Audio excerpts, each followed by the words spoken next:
Hello friends, I welcome you to my channel Layman Know the Law। आज मैं आपको हमारे देश की माननीय सर्वोच्च न्यायालय ने एक बहुत ही महत्वपूर्ण निर्णय दिया था, उसके बारे में मैं आपको मालूमात दूंगा। वो निर्णय था रोहताज सिंह वर्सेस रामेंद्री। इस प्रकरण में जो माननीय सर्वोच्च न्यायालय ने सन 2000 में दिया था, इसमें पति ने पत्नी के खिलाफ हिंदू मैरिज एक्ट यानी हिंदू विवाह कायदा के सेक्शन यानी कलम 13 के तहत डिवोर्स की पिटीशन फैमिली कोर्ट में यानी कौटुंबिक कोर्ट में दाखिल की थी। उस डिवोर्स पिटीशन को माननीय फैमिली कोर्ट ने डिक्री कर दिया था, यानी तलाक डिवोर्स को मंजूर कर दिया था और पति पत्नी के वैवाहिक संबंध जो हैं वो पूरी तरह से ख़त्म हो गए थे। अब ये बात यहाँ समझ लीजिए कि डिवोर्स की सेक्शन दीवानी न्यायालय से डिक्री बन गई सेक्शन 13 हिंदू मैरिज एक्ट के तहत, तो विवाह संबंध खत्म हो गए।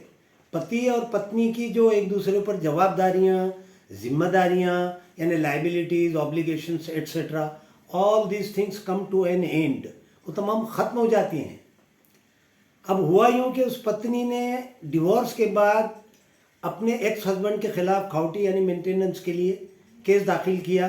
वो डिस्प्यूट माननीय सर्वोच्च न्यायालय तक पहुंचा। अब माननीय सर्वोच्च न्यायालय ने वो जो निर्णय जिसका मैंने जिक्र किया, उसमें माननीय सर्वोच्च न्यायालय ने ऑब्जर्व किया कि on account of the explanation a woman who has been divorced by her husband on account of a decree passed by the family court under the Hindu Marriage Act, continues to enjoy the status of a wife for the limited purpose of claiming maintenance allowance from her husband, ex-husband, unless she suffers from any of the disabilities indicated in subsection 4 of section 125 of Criminal Procedure Code। अर्थात section 125 criminal procedure code and explanation B यानी स्पष्टीकरण ब के तहत divorce की decree हो जाने के बाद भी, तलाक यानी घटस्फोट हो जाने के बाद भी मेंटेनेंस यानी खाउटी पाने की हद तक पत्नी का जो दर्जा है वो पत्नी का ही रहता है और अपने पति से खाउटी मांगने का उसको हक कायम रहता है, बाकी रहता है, और हस्बैंड पर, एक्स हस्बैंड पर, पति पर वो जिम्मेदारी कायम रहती है।